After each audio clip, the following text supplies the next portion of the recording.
सदा आरक्षण की बैसाखी पर चलें, वो कभी भी आत्मनिर्भर ना हो सके, कभी भी वो इतना संज्ञान ना हो सकें, कभी भी वो इतना सक्षम ना हो सकें कि बिना आरक्षण के वो मुख्य धारा में चल सकें।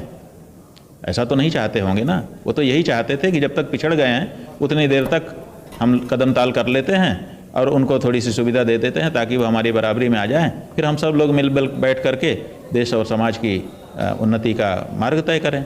लेकिन आरक्षण को ही जीवन बना लेना अब जिंदगी भर, चाहे कितनी ही पीढ़ियां हमारी गुजर जाएं।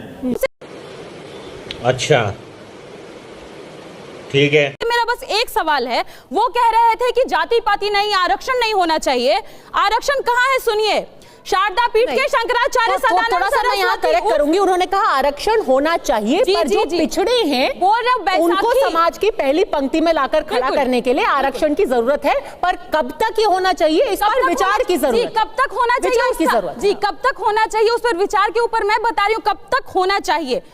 वर्तमान में 4 शंकराचार्यों के नाम सुनिए। शारदा पीठ के शंकराचार्य सदानंद सरस्वती उर्फ रमेश अवस्थी पुत्र विधाकर अवस्थी, ज्योतिष पीठ के शंकराचार्य अवि मुक्तेश्वरानंद जिनको आपने बुलाया, इनका असल नाम है उमा शंकर उपाध्याय। अगला पीठ के गोवर्धन पीठ के शंकराचार्य निशलानंद सरस्वती उर्फ नीलांबर झा, श्रृंगेरी पीठ के शंकराचार्य भारती तीर्थ जी उर्फ Sitharaman अंजनेलायु।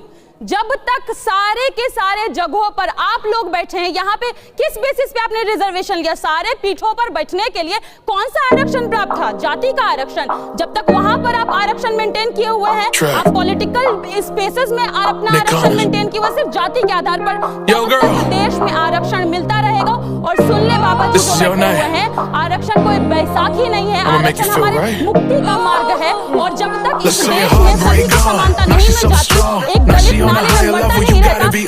This is her show now, you gotta perform. If you don't like it, then you better be gone in the morning.